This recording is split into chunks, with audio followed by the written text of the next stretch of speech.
Thank you for joining Women of Color Advancing Peace, Security, and Conflict Transformation, otherwise known as WCAPS, as we provide insightful information into the student loan forgiveness space. I'm Adriana F. Munn, and I am joined by one Mr. Eric Price, who's speaking on the topic as a higher education professional. As we commemorate the anniversary of the hearings of the student loan forgiveness cases from February 2023 that led to the very public SCOTUS decision in June. Eric, thank you so much for being with me today. Thank you for having me. Yes. This talk on the anniversary of the hearings will not be focused on the things that have already happened, but more so on how to navigate the current environment that we're in regarding student loans, educating and arming ourselves with knowledge, and looking at the widespread implications on society, as well as how Eric found his way into advocating in that space. In fact, why don't we start there? What is your background concerning this topic, and what about student loan forgiveness brought you into this area of advocacy? Great question. So I think I can jump into this in a twofold way, right? So there's the first side of me, which is indebted to the United States government due to having student loans in a great deal, right? Like let's just say at this point, like it's kind of hard to throw a rock and not hit somebody who's not, going to try to write that rock hitting off as something to take down their student loan amount. But from a really professional standpoint, I've been working in higher education for the last 7 years. I primarily worked as an academic advisor and program manager at 2 R1 institutions, 1 R2 institution. I've worked with undergraduate, graduate, and doctoral students. And recently, I now work as a college counselor. Before, while I was just helping family members of mine get into college, I am now in a professional space, working as a college counselor, helping and working with families with children as young as 8th grade, all the way up to 12th grade, make decisions about higher education, and really try to help them key in on return on investment, if you will, and what that really means as opposed to what people say it looks like. Yeah, I feel like you answered this kind of sort of, but I still want to ask it in case there is more elaboration and detail you can go into. How has your personal experience with higher education been affected by the conversation of student loan forgiveness or the lack thereof? Sure. So I was a student who didn't do well when I first went into college. I have a story similar to a lot of the students that I'm still seeing today, which is, I grew up relatively middle class. I only attended private school, so it's not like I had like the roughest go of it when it came to K through 12. However, I have been told my entire life to go to college and told that college was supposed to be a whole host of things. But I wasn't really given the guidance of how to get through college, what the consequences of how I made the choices about going to college would be. And because of, me not doing well in college initially and spending time out of school, and then when I finally came to my senses and figured out what I wanted to do, I was acutely aware of the cost. Yeah. So I did certain things to keep the balance of my student loans as low as possible, but I also, as I found myself working towards higher education as a career field, looked into the options of how to get this education with spending as little money as possible. So that's really how my personal experience it fits it, because now when I'm working with students, I'm trying to heal my former self. I see myself in it so much. And if they know what I knew on the back end, if they get at least somebody saying that up front, maybe they can make a wiser decision or a more informed decision. Do what you decide to do. Just know what the consequences are going to be on the back end. Yeah, I mean, healing your younger self. Ooh, I feel like all of us feel that way when we complete at least our undergrad. If we continue to pursue education, we're like, we could have done this very differently. So I feel that. Speaking of undergrad, masters, and just working in that, higher education landscape, how are universities complicit in the practice of predatory lending? What forms and opacity do they use to negatively impact first-generation students, students of color, and low-income students? Well, yeah, so it's a tough question, right? Because colleges are still doing what they've intended to do. And I would venture to say that the disconnect between K through 12 and the higher educational landscape combined is complicit. Hmm. They don't quite align the way that people think they do. You could be a great K through 12 student and not necessarily prepare for college.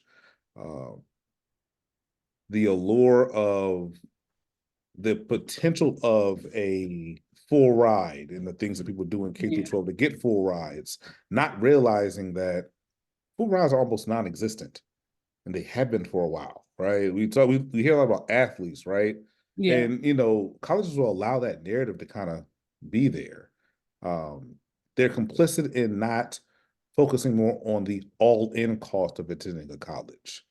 They're complicit in themselves, not necessarily lobbying, especially for public institutions, because they're in bed with their own state governments, right? They're complicit in the sense that they don't lobby for more funding to keep the cost of education down for the students who may want to attend. Um, they're complicit in the things that they will pay for with part of the academic arms race that may not have anything to do with academics whatsoever. Yeah. Increasing the overall cost of what could attend to be there.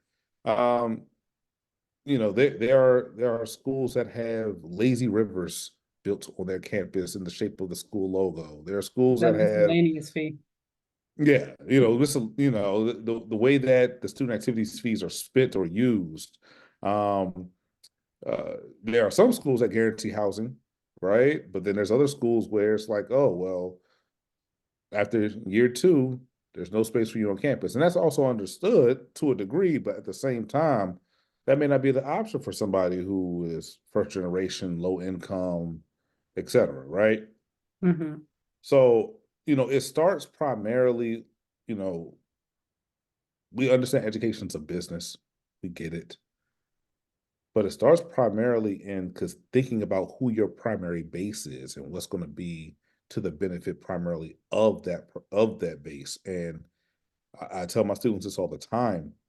The relationship between students and colleges is now and always has been a mutually beneficial one. Mm-hmm. Colleges need students just as much as those students need that education. The trick is that colleges and society and culture as a whole has convinced us that we need the colleges more. Or the opposite end of it, like, oh, we don't need college at all, which I also don't think is true. So colleges are complicit in that way. K through 12 is complicit in different ways. Yeah. But there's more that could be done in that conversation to address the real problems and not just put band-aids on. So, I mean, I feel like we have a little bit of extra time. So I'm gonna just poke a little bit. If you could list 2 to 3, in your opinion, real problems that are impacting the way that our students, especially those who are in the demographic that you're working with now, 8th grade to 12th grade, are making decisions about going to school, what would they be? I'll say it like this, and people don't understand the purposes of different levels of education. Mm. It's not commonly discussed. And the way I'll say it is this: K through 12 is important because it's foundational. Your undergraduate degree is primarily focused on giving you a skill set, not a career. Your undergraduate degree gives you a skill set that you then decide which career space you want to apply that skill set to. You kind of build that out with your internships, your, you know, your co-curricular experiences, et cetera. Mhm. All right. Master's degree is more so like the career field that you want to be in, doctoral being the area that you decide you want to be an expert in, right? But there's so much that's been taken out of K through 12 that made students better prepared for that stage. And I think that would be one problem. K through 12 doesn't talk to higher education that often. higher ed doesn't talk to K through 12 that often. And as somebody who has been on both sides and now is kind of working in that transitional space, I see it so clearly. That's one problem. The second problem is the superficial weight we give to name recognition. Oh, you better stop talking about bad culture for higher education. Well, and I was just like bad culture for higher education. There are so many students who I have to help convince that just because people know where you went to school, it doesn't necessarily make you more hireable or a better candidate or better prepared or better educated either.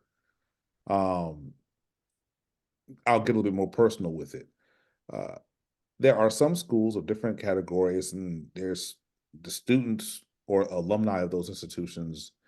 They talk very braggadociously, like a full of confident way about where they went to school. And I asked this rhetorical question, but it's a really good one. And like I said, I talk to high school students every single day. And I say to them, I said, you can be either the person who thinks that they have value because of the school that they went to, or you can be the person who has done such great things that the school you went to has value. Okay. So whenever we think about certain schools and say, I want to go there, you don't want to go there because of the school sometimes. You want to go there because of who you saw went there and that gave that school reputation that it received. You too can be that person. If you need your institution to give you value, you need to ask yourself, how much work are you willing to put in beyond just the name recognition? Yeah. So those would be my two big things that I would change. The disconnect between the two levels and the superficial name recognition having weight. I'm gonna say I like mine better. Bad culture for higher education, especially because a couple years back, Howard ran into trouble because one of their financial aid officers was on the Instagram with all the purses and the trips. But we're not gonna go down that rabbit hole. So switching topics and pulling it back in, is the argument for student loan forgiveness legal? And how does the social ecosystem impact how we perceive advocacy of forgiveness? And the secondary is, how does this compare to bailouts that we've seen in the past for like banks and larger corporations?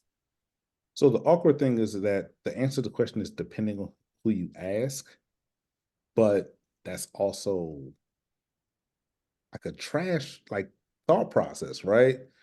Like you mentioned the bailouts, and we've literally seen so many. Like the belief of trickle down economics that nobody has felt trickling down to them, right? It's just, oh, we have to bail out these banks, we have to bail out these auto companies, we have to bail out such and such. We created a society so much that the bailouts to regular people are so rare that there was an entire movement to convict people who took advantage of PPP loans in the middle of a pandemic, because that was the closest thing that people could actually get to some type of relief. And I'm not advocating for scamming, but let's call it what it is, right?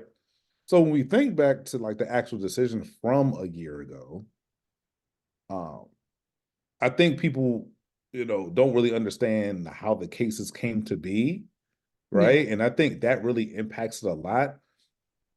If you look at the three more liberal judges or justices who dissented, specifically Kagan, she really kind of brought up like, why is the state of Missouri trying to bring a case on behalf of Mohila? Now, that's going to not make a whole lot of sense to a lot of people, but I'm going to make it really plain.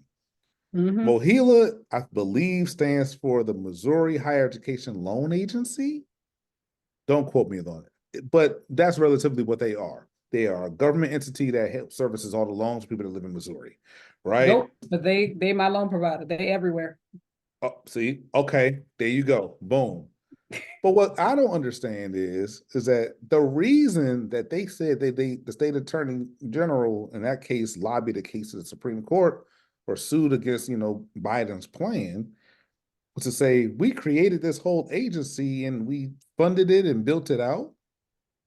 And if you forgive these loans, we don't have a reason for it. I'm not seeing the problem here is that yes, people will lose their jobs. Understood. But why do we want to keep people in debt? Like it's a weird argument, right? And Justice Kagan kind of talked about this, like the reason for this whole case shouldn't it? Why is the state attorney general building this entire case on behalf of this entity, and the entity themselves did not build this case? But that's kind of rhetorical, but that's neither here nor there. The fact of the matter is that it's legal because it can be legalized. The question is, why are there certain entities that don't want to legalize it? Now, there was a separate case that was thrown out, and we know about this also, mostly because there were some current students who said it should be thrown out. This should not be legalized because we as current students weren't included. So it should be expanded. And my solution is that nobody should get relief at all. It's like, if I can't have none, then nobody can have none. At least everybody was like, okay, that's not the case. We're not even listening to you. But the other side of it is weird. But too often, and I think this is a larger conversation that needs to be stated, what was the last relief package to the average person that took place in the United States between the New Deal and now? Not you asking these people to be accountable. Listen. Hold up, because I'm actually going to pause you because that leads directly into the next question, which I feel like you're just going to go off on, which is, what is the impact of student loans on the fabric of American society? So when we're looking at the middle class stabilization, access to careers, tax implications, and educating the next generation, and all of the things that you've already mentioned, what is the impact? So this is going to sound really ugly, but everything regarding this student loan stuff really exposed a lot of gaps and issues of the entire country. We have outrageous inflation currently, potentially due to the amount of money that was pumped into the economy, due to the amount of money that people were spending in the midst of COVID, due to the pause in their student loan payments. We saw more money go into the US economy during COVID. And one of the biggest reasons for it is because the student loan payments were literally paused.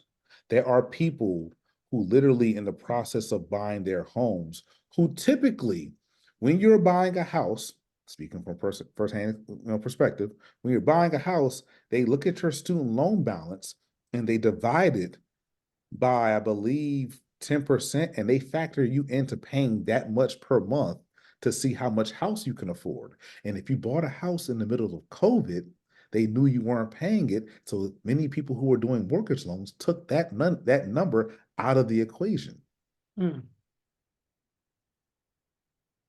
can't tell me that like debt has almost became currency, and it's very weird in that sense. So you talk about the fabric of this country, you're literally saying like, oh, nah, these people got to pay these loans back. Okay, but then you'll complain about people not spending money elsewhere.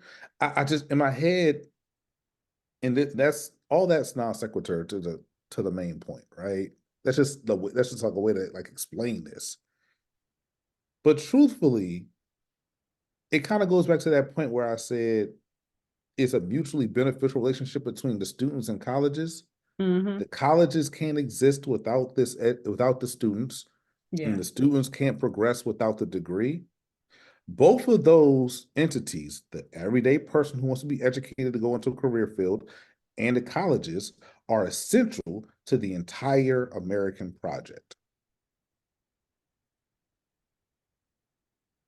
That is to say, at some point, the country got to pick the people. You can't keep picking the businesses. You got to pick the people. Like, because let's be quite clear, the only reason that the student loan price got as high as it is because you started to underfund education. The country needs highly educated people in order to function. This is true. So you need places to be properly funded in order to create the highly educated people for the country to function. People are, it's odd in the sense that people who are, it goes back to the conversation of, is education a privilege or is it a right? The really question is that does the country need educated people? Yeah. Flat out. It's just really that simple. And if the country needs educated people, then how much is the country willing to spend in order to create the educated base? Mm-hmm. It's like, hypothetically speaking, does the country need to be protected from outside forces? Well, how much is the country willing to spend on a military to protect us from outside forces, even if they're not actually attacking us? Same thing. I'm just saying. It's all rhetorical. It's all hypothetical. I'm not saying it's an actual thing. I'm just asking questions. I'm gonna ask a question. As we prepare to close this wonderfully informative and I think an interview that definitely gave us a whole lot of food for thought and food for fodder as we're looking at how we should be critiquing the American project. What is one thing that you think everyone should know, recognize, or employ regarding student loan forgiveness? Exhaust all possibilities. Exhaust them all.